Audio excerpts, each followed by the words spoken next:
कोई सुनने वाला तो हो, कांग्रेस के अंदर कोई आदमी सुनने को तो तैयार हो कि भाई आपके साथ ये हुआ है, आप क्या बात करना चाह रहे हैं, क्यों ऐसा हुआ, किस लिए हुआ।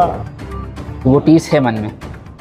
वो टीस क्या है, वो तो रहती है, जो फैक्ट है उसको, जो डरते हैं वो बोल नहीं पाते। मैंने तो माननीय कमलनाथ जी आए थे तब भी मैंने इस बात को बोला था, भाई मुझे बताया गया कि भाई तुम्हारे पास पैसों की क्या व्यवस्था है। तो भाई साहब जैसा चल रहा है चलन कि जिसके जब लोग एक पार्टी छोड़कर दूसरी पार्टी में जाते हैं तो ये मान लिया जाता है कि ये दाल रोटी अब शायद उस दल में चल नहीं रही है। यस, वो दाल रोटी बंद हो गई है और उसको चलाने के लिए अब हमें दूसरे का दामन थामना है। तो कुछ अपने साथ भी ऐसा है क्या कि जितने लोगों ने, संगठन ने जिस तत्परता और जिस समर्पण से अभी काम किया, अगर 2018 के चुनाव में इसका आधा भी काम कर लिया होता तो चुनाव हम जीत गए जी।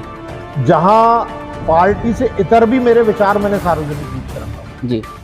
ऐसा नहीं, पर जैसे राम मंदिर का मुद्दा है, धारा 370 समाप्त, मैंने सार्वजनिक रूप से अपनी प्रतिक्रियाएं दी जी। और मैंने इसे माना कि ये देश हित में उठाया गया कदम। एक अखबार ने जिला विधानसभा चुनाव के पहले इस बात को लिख दिया कि अगर ये चुनाव विधानसभा का अगर जीतते हैं तो जिला कांग्रेस अध्यक्ष को श्रेय जा रहा है, हारेंगे तो उसके लिए 3-4 चेहरे पहले ही तय कर लिए। मेरा कहना है इस चैनल के माध्यम से कि जिस प्रत्याशी ने 78,000 वोट लिए विधानसभा के चुनाव में जी, क्या उससे इस चुनाव के संबंध में परामर्श नहीं होना चाहिए। मैं उसके लिए तारीफ करना चाहूंगा भारतीय जनता पार्टी की। हमने अभी देखा इस चुनाव में कि शिवराज सिंह चौहान जो इस प्रदेश के 18 से 20 साल मुख्यमंत्री रहे जी, अभी उन्होंने पूरा चुनाव दिन रात एक करके युद्ध स्तर पर लड़ा। 2 मामले सिवनी के बड़े बड़े आए। एक सहायक आयुक्त का छात्रवृत्ति घोटाला जो आदिवासी विकास विभाग का है, और आरोप ये भी लग रहे हैं कि सिवनी जिले में भी ऐसा ही घोटाला हुआ है। और दूसरा है बच्चियों की ड्रेस के संबंध में बहुत बड़ा घोटाला है। NRLM जो है उसकी प्रबंधक हैं आरती चोपड़ा, उसके संबंध में भी अधिकारियों ने गुपचुप तरीके से उसका स्थानांतरण कर दिया है। कोई कार्रवाई नहीं की है, सिर्फ फौरी तौर पर नोटिस दिए गए हैं। नियत में तुम्हारी खोट है, तुम खुद नहीं चुनाव जितवाना चाह रहे, क्योंकि अगर जितवाना चाहते तो मोहन चंदेल से परामर्श लेते और पूरा उपयोग करते तो कोई 10 बूथ में काम करने लगे, पूरी विधानसभा क्षेत्र में उपयोग किया। हमने 2 चुनाव देखे विधानसभा के। एक चुनाव देखा है मोहन चंदेल वर्सेस दिनेश राय मुनमुन, और एक चुनाव देखा है आनंद पंजवानी वर्सेस दिनेश राय मुनमुन। दिनेश राय मुनमुन वर्सेस मोहन चंदेल का जो चुनाव था एक बहुत अच्छे तरीके से लड़ा गया था, अनुशासित ढंग से लड़ा गया था। उसमें इतनी बयानबाजी सार्वजनिक तौर पर नहीं हुई थी। गुलाबी पानी और झंडे की चोरी और तमाम कितने गंभीर आरोप उसमें लगे। क्या मानते हैं कितना अंतर उसमें आया है और क्या वजह थी उसकी? ये सब अपने इस समय देश में जो परिस्थितियां चल रही हैं वह किसी से छुपी नहीं हैं। कांग्रेस की हालत कुछ इस तरीके की हो गई है जो कभी भारतीय जनता पार्टी की जनसंघ के नाम पे हुआ करती थी। आज वही हालात कांग्रेस के होते जा रहे हैं। क्रॉस वोटिंग की बात करें, लगातार वरिष्ठ नेताओं का पार्टी को छोड़ते जाना और पार्टी के नाम पर लगातार बगावत करना जैसे एक चलन सा बन गया है। सिवनी जिला पंचायत के भूतपूर्व जिला पंचायत अध्यक्ष, सिवनी विधानसभा के भूतपूर्व कांग्रेस के विधायक प्रत्याशी रहे मोहन चंदेल हमारे साथ हैं। जयराम जी की नमस्कार, जय जोहार। मैं हूं सुदीप तिवारी और आप देख रहे हैं एंड तक इंडिया। भाई साहब बहुत बहुत आपका स्वागत है। नमस्कार भाई साहब, आपसे चर्चा हो सिवनी जिले की जब बात हो तो हम राष्ट्रीय स्तर की चर्चा भी बात करेंगे, चूंकि निष्कासित आप हैं कांग्रेस के। तो अब जब जिस तरीके से हवा चल रही है भारतीय जनता पार्टी में, लोग जाने के लिए आतुर हैं, और मुझे ये लगता है हम शरीर से जो युवा हैं वो ये सोचते हैं कि कभी एक दौर आएगा कि बस पार्टी के नाम पर सिर्फ भारतीय जनता पार्टी रह जाएगी और कुछ नहीं रहेगा। इस दौर पर आप निष्कासित सदस्य हैं और भारतीय जनता पार्टी में नहीं जा रहे, क्या मानते हैं? सबसे पहले तो मैं आपको धन्यवाद देना चाहूंगा तिवारी जी जी कि आपने कांग्रेस की विचारधारा पर प्रतिक्रिया लेने के लिए, मैं चूंकि वर्तमान में अभी मेरे ऊपर पार्टी ने कार्रवाई की हुई है जी। विधानसभा चुनाव को लेकर, जी मुझसे आप प्रतिक्रिया पूछ रहे हैं, मैं इसके लिए आपको धन्यवाद देना चाहूंगा। जी जी वैसे तो मैं अभी अपने अन्य सामाजिक कार्यों में लगा हुआ हूँ, जी राजनीतिक कार्य से तो विरत हूँ। दूसरी बात, आपने कहा कि आप भाजपा में क्यों नहीं गए, जी तो मैं इस संबंध में ये कहना चाहूंगा कि चूंकि मैं अपने विद्यार्थी जीवन से ही, मेरा विद्यार्थी जीवन 1984-85 से जब इंदिरा जी की हत्या हुई थी, जी उस घटना के बाद से ही मैंने कांग्रेस की ज्वाइनिंग ली थी। जी तो चूंकि मैंने कांग्रेस के तमाम त्यागी और राष्ट्र प्रेमी नेताओं और उनके कांग्रेस के त्याग बलिदान और तपस्या की कहानियां सुनते हुए मैं बड़ा हुआ हूं, जी इसलिए मेरा विचारधारा को लेकर मैं कांग्रेस की विचारधारा को आत्मसात कर चुका हूं। पर भाजपा में जाने की जहां तक बात है, तो ऐसा है कि हमारे बहुत सारे मित्र जिन्होंने हमारे साथ राजनीति शुरू की थी, वो बहुत सारे भाजपा में हैं, बहुत सारे हमारे साथी भाजपा में चले गए हैं, पर मैं अभी इसकी आवश्यकता नहीं। तो जैसा भाई साहब, जैसा चल रहा है चलन कि जिसके जब लोग एक पार्टी छोड़कर दूसरी पार्टी में जाते हैं तो ये मान लिया जाता है कि ये दाल रोटी अब शायद उस दल में चल नहीं रही है, यस, वो दाल रोटी बंद हो गई है और उसको चलाने के लिए अब हमें दूसरे का दामन थामना है। तो कुछ अपने साथ भी ऐसा है क्या?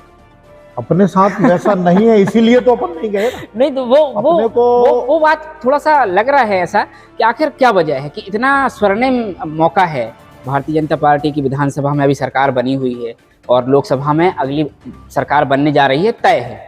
तो जब इतना अच्छा मौका है तो उस मौके को क्यों छोड़ रहे हैं? क्या वजह क्या है? कुछ खास कुछ मामला विचारधारा का है जी। विचारधारा हमारी कांग्रेस की है जी, उसी आइडियोलॉजी के साथ हम जीते हैं। तो जो आइडियोलॉजी और जी बहुत से ऐसे मौके भी समय समय पर आते हैं जी जहां पार्टी से इतर भी मेरे विचार मैंने सार्वजनिक रूप से रखा हूं। जी ऐसा नहीं है, पर जैसे राम मंदिर का मुद्दा आया, धारा 370 समाप्त, मैंने सार्वजनिक रूप से अपनी प्रतिक्रियाएं व्यक्त की जी और मैंने इसे माना कि ये देश हित में उठाया गया कदम, और उसके लिए मैंने सार्वजनिक प्रतिक्रियाएं दी, मेरे को कोई उसकी जरूरत नहीं। अब जैसा आप निष्कासित सदस्य हैं, पार्टी की जो अभी वर्तमान में हालत है, किसको मानते हैं इसका जिम्मेदार आप? देखिए क्या है, मेरे से तो कम से कम इस विषय पे आप ना पूछे तो बेहतर नहीं, रहेगा। मगर मेरा ये सवाल है, चूंकि अब निष्कासित तो अभी आप अभी हुए हैं, हाँ, आपने अपनी खून और पसीने की से जो सींचा है पार्टी को, हमारे उस तमाम नाते लोगों ने, उस नाते तो आप एक प्रतिक्रिया देंगे। भाई मैं तो एक बहुत छोटा सा प्यादा रहा हूँ जी, उस समय भी बहुत एक छोटा सा सिपाही रहा हूँ जी, पर निश्चित रूप से कांग्रेस के तमाम ऐसे कार्यकर्ता जो कभी जिनका नाम भी नहीं आ पाता, इन तमाम लोगों की मेहनत की बदौलत ही पार्टी खड़ी हुई जी, और पार्टी के नेताओं ने भी इसके लिए त्याग तपस्या और बलिदान किया था। हालांकि मैं इस बात के लिए मानता हूं कि हमारे नेता और हमारे कार्यकर्ताओं को, मतलब हम लोगों को उतना प्रशिक्षित ठीक तरह से नहीं कर पाए कि हम देखते हैं कि छोटी सी आज एक बात हो जाती है और लोग पार्टी से बगावत कर देते हैं। जी, दूसरी बात, कुछ इतनी जल्दबाजी में होते हैं कि अगर कोई शिकायत हुई तो उसकी जांच भी नहीं करते, कार्रवाई कर देते हैं। ये भी नहीं देखते कि भाई कौन क्या है, किसका क्या जनाधार है, क्या रहा है, कुछ नहीं। जबकि एक तरफ अगर हम देखें, मैं उसके लिए तारीफ करना चाहूंगा भारतीय जनता पार्टी की, हमने अभी देखा इस चुनाव में कि शिवराज सिंह चौहान जो इस प्रदेश के 18 से 20 साल मुख्यमंत्री रहे जी, अभी उन्होंने पूरा चुनाव दिन रात एक करके युद्ध स्तर पे लड़ा। जी, भाई मैं सब कार्यकर्ताओं को, बीजेपी के कार्यकर्ता और उनके नेताओं को भी उसका, मगर शिवराज सिंह एक व्यक्ति थे जिन्होंने लगातार मेहनत करी और सरकार आने के बाद हाईकमान किसी अन्य व्यक्ति को मौका दे दे। जी। मगर हम ये देख रहे हैं कि शिवराज सिंह जी में कहीं कोई नाराजगी हो व्यक्त नहीं। सकता है, उनको नाराज हो भी सकते हैं, मगर उसकी कोई सार्वजनिक प्रतिक्रिया उन्होंने नहीं। ऐसी नहीं करी जी जी। जो हमारी पार्टी के नेता कर दे। तो क्या मानते हैं कि पार्टी में उतना अनुशासन नहीं है या संगठन नहीं है या कोई? भाई हमारा सोचना ये है कि इसमें पर्याप्त प्रशिक्षण की जरूरत है, शिक्षण एवं प्रशिक्षण की जरूरत है, बड़ी सोच की जरूरत है। एक तरफ लोग तो मौका मिलते ही चले जाते हैं, ऐसा नहीं कि मुझसे भी लोगों ने नहीं कहा, अभी तमाम लोग हमारे भी शुभचिंतक हैं, बहुत सारे जो भाजपा में चले गए हैं, भाजपा के नेता हैं, हमसे जुड़े हुए, बोलते हैं भैया आ जाओ। जी। हमने कहा नहीं भाई, कांग्रेसी आदमी है, कांग्रेस ही रहेंगे। हमने 2 चुनाव देखे विधानसभा के। एक चुनाव देखा है मोहन चंदेल वर्सेस दिनेश राय मुनमुन, और एक चुनाव देखा है आनंद पंजवानी वर्सेस दिनेश राय मुनमुन। दिनेश राय मुनमुन वर्सेस मोहन चंदेल का जो चुनाव था, एक बहुत अच्छे तरीके से लड़ा गया था, अनुशासित ढंग से लड़ा गया था। उसमें इतनी बयानबाजी सार्वजनिक तौर पर नहीं हुई थी, गुलाबी पानी और झंडे की चोरी और तमाम कितने गंभीर आरोप उसमें लगे। क्या मानते हैं कितना अंतर उसमें आया है और क्या वजह थी उसकी? ये सब अपने अपने नेताओं का चरित्र है, अपने अपने व्यक्तित्व का चरित्र है। भाई मुझे अपनी बात अपने तरीके से लोगों तक कहनी थी, और मैं आपके चैनल के माध्यम से सिवनी विधानसभा के कांग्रेस कार्यकर्ता और पूरे क्षेत्र की जनता को धन्यवाद ज्ञापित करना चाहूंगा कि मेरे जैसे बहुत सामान्य किसान के लड़के को उन्होंने इतना जबरदस्त बहुमत दिया। जी। वो वर्तमान की जहां हम बात ले लें, अब पार्टी ने किस आधार पर टिकट दिया, क्यों दिया, कैसे लड़ा, ये तो आप सब जानते हैं, मेरे को बोलने की जरूरत नहीं है। क्योंकि बोला गया कि भाई हम शहर से हैं और शहर में इनको वोट नहीं मिले थे, मोहन चंदेल को ये नहीं हुआ था, हम तो शहर से एक तरफा लाएंगे, और ये बहुत तमाम बड़ी बड़ी बातें कही गई। अंतर भी बढ़ गया। पैसे की भी बात कही गई थी जगह जगह जी। कि इनके पास पैसों का अभाव है, हम तो इतने करोड़ों, मतलब अब कोई उसकी गिनती च नहीं है, मतलब मामला सैकड़ों में चला गया। जी। तो ठीक है, सब कुछ हुआ, खर्चा भी हुआ, नतीजा भी सामने। बिल्कुल। एक सामान्य आदमी का चुनाव वहां और एक चुनाव, जबकि मेरा ऐसा कहना है इस चैनल के माध्यम कि जितने लोगों ने, संगठन ने जिस तत्परता और जिस समर्पण से अभी काम किया, अगर 2018 के चुनाव में इसका आधा भी काम कर लिया होता, ये चुनाव हम जीत गए। जी। और दूसरी बात पार्टी से कहना चाहूंगा, और मेरे को किसी मंच पे भी बोलने का वो नहीं है, पार्टी अगर चुनाव 2018 और 2023 में अगर टिकट रिपीट करती तो सिवनी विधानसभा कांग्रेस जीत गई होती। ये मैं आपको बता रहा हूं। मतलब मानते हैं कि बिल्कुल उम्मीदवार 101% चयन में गड़बड़ी हुई, बिल्कुल गलती हुई। भाई क्या आधार था बताइए ना, कौन सा सर्वे है, कौन सा सर्वे है? वो सर्वे के आंकड़े बताएं ना, आप बता दें, वो सर्वे कराने वाले बहुत बड़ी बड़ी बातें करते हैं, अभी बता दें सर्वे। अभी कांग्रेस जो 2 मामले सिवनी के बड़े बड़े आए हैं। एक सहायक आयुक्त का छात्रवृत्ति घोटाला जो आदिवासी विकास विभाग का है, और आरोप ये भी लग रहे हैं कि सिवनी जिले में भी ऐसा ही घोटाला हुआ है। और दूसरा है बच्चियों की ड्रेस के संबंध में बहुत बड़ा घोटाला है। NRLM जो है उसकी प्रबंधक हैं आरती चोपड़ा, उसके संबंध में भी अधिकारियों ने गुपचुप तरीके से उसका स्थानांतरण कर दिया है, कोई कार्रवाई नहीं की है, सिर्फ फौरी तौर पर नोटिस दिए गए हैं। एक अखबार ने जिला विधानसभा चुनाव के पहले इस बात को लिख दिया कि अगर ये चुनाव विधानसभा का अगर जीतते हैं तो जिला कांग्रेस अध्यक्ष उस श्रेय जा रहा है, हारेंगे तो उसके लिए 3-4 चेहरे पहले ही तय कर लिए। मेरा कहना है इस चैनल के माध्यम से कि जिस प्रत्याशी ने 78,000 वोट लिए विधानसभा के चुनाव में जी, क्या उससे इस चुनाव के संबंध में परामर्श नहीं होना चाहिए? क्या उसको केवल 10-12 बूथ की जवाबदारी देके उसको वो करना चाहिए? अब हार गए तो फिर उनका इन्हें हरा दिया। मैं बोलना चाहता हूं कि वो बताएं आज तक हाईकमान जवाब नहीं दे पाया है, उनके संगठन जवाब नहीं दे पाए हैं। मैंने अखबार में लिखा है, बताएं कि मैंने किस व्यक्ति से बोला और कहां पार्टी के खिलाफ में काम किया। नियत में तुम्हारी खोट है। तुम खुद नहीं चुनाव जितवाना चाह रहे, क्योंकि अगर जितवाना चाहते तो मोहन चंदेल से परामर्श लेते और पूरा उपयोग करते। तो कोई 10 बूथ में काम करने लायक नहीं, पूरी विधानसभा क्षेत्र में उपयोग किया जाना जी।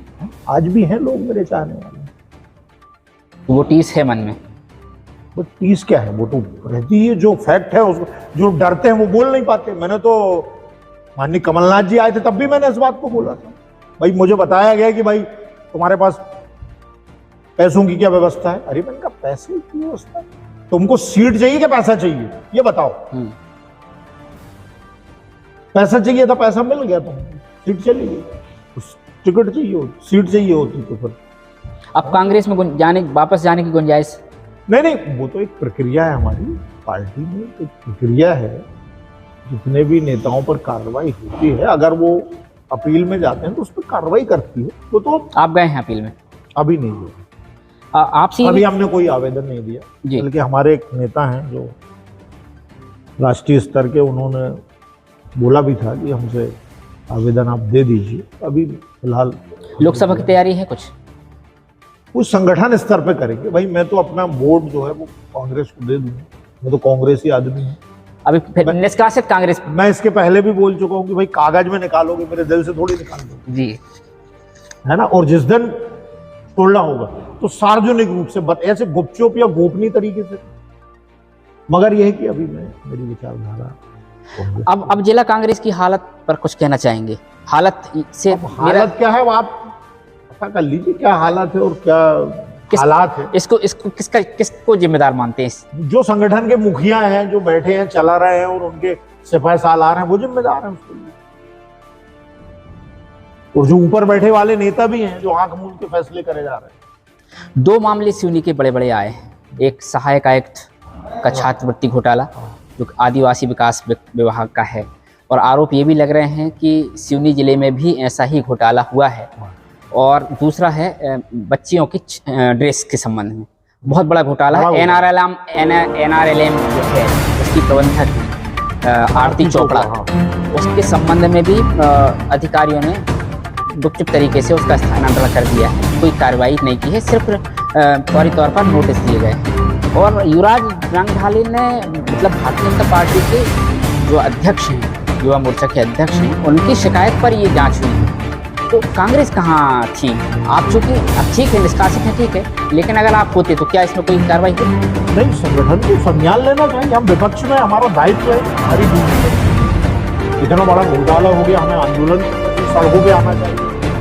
और ये दो के अलावा मेरा तीसरा एक और है कि आज जो बीजेपी ने अपने घोषणा पत्र में किसानों से वादा किया था 2700 रुपये गेहूँ और 2100 रुपये धान का, पूरी धान खरीदी हो गई, आज तक एक किसान को भी नहीं मिल पाया। इस मुद्दे को लेकर कांग्रेस को सड़कों तक और एक खेत और एक क्या वजह है पीछे कांग्रेस? अब कोई राजनीतिक दबाव होगा, मुझे लगता है कोई नहीं, चूंकि आप सिपाही सालार रहे, ठीक है, अभी वर्तमान में हम तब भी थे। हम अपना एक आम कार्यकर्ता थे। हम अपने आम लोगों को कभी उनकी चमचा संस्कृति में शामिल नहीं हुए, इसलिए हमेशा किरकिरी बने रहे। अच्छा, उसमें हम कभी शामिल हो नहीं पाए। और हमारे माध्यम से कुछ आपका कुछ दर्द जो आप बयां कर पाए, ना कर पाए? हमारा ये होगा उसको बोला जाएगा, कुछ सुनने वाला तो हो। कांग्रेस के अंदर कोई आदमी सुनने को तैयार हो कि भाई आपके साथ ये हुआ है, आप क्या बात करना चाह रहे हैं, क्यों ऐसा हुआ, किस लिए हुआ। लोकसभा चुनाव सर पर है। आप जैसे कद्दावर नेता जो विधानसभा स्तर के नेता हैं, उम्मीदवार रह चुके हैं, आपको निष्कासित किया गया है, लोकसभा चुनाव सर पर है, पार्टी विचार नहीं करना चाहिए? अब आप देखिएगा, आप खुद देखिए, आगामी रिजल्ट वगैरह आएंगे, आपको तुलना करिए, आप खुद देखेंगे और मूवी देखेंगे अगर वो देखना। तो ये हमारे साथ भूतपूर्व जिला पंचायत अध्यक्ष, भूतपूर्व विधानसभा प्रत्याशी कांग्रेस से मोहन चंदेल जी थे। जो कि अपनी प्रतिक्रियाएं हमें दे रहे थे। देश और दुनिया की बाकी खबरों के लिए जुड़े रहिएगा और देखते रहिएगा हमारा लोकप्रिय चैनल एंड तक इंडिया।